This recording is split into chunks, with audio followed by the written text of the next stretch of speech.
Simona Drev je pred nekaj meseci začela lastno poslovno pot kot samostojna podjetnica. V Tolminu je odprla lokal in hostel. S pomočjo koncesijskega podjetja Racio se je vključila v zaposlitveno rehabilitacijo.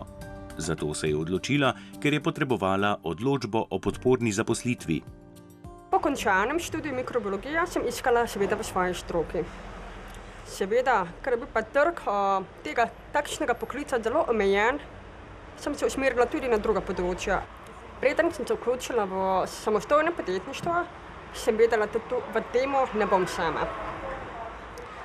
Ob strani mi stoji tudi partner in njegova družina, kot tudi prijatelji, ki so mi sami pred vstopom v samostojno podjetništvo dali roko, da bi bojo pomagali na vseh področjih. Glede na to, da sem zelo kratek čas na tem področju, kot samostojna podjetnica, zelo težko rečem, kje so prednosti in slabosti. Lahko pa rečem, da za ustanovitev SP-ja ni to tak strašen zalogaj. Dobiš zelo veliko informacij na spletu, zelo ti tudi podajo veliko informacij, točke e-BEM, ki ti tudi zelo olajšajo vpis v poslovni register. Prav tako kot prednost lahko rečem, da kot oseba s telesno okvaro imam tudi določene bonitete. Kot to, na primer, oprostitev prispevkov za pokojninsko in invalidsko zavarovanje.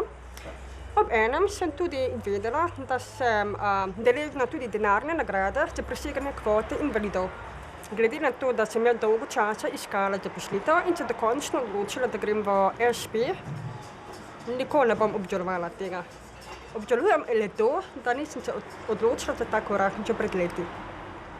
Zato mladim, ne samo gluhim, naglušnim, ampak tudi vsem, če imajo kakšno dobro idejo, če imajo res željo delati, nekaj si ustvariti, naj se preizkusijo v samostojno podjetništvo, predvsem pa gluhi in naglušni, da imajo razne bonitete, subvencije, ki bi jih lahko izkoristili.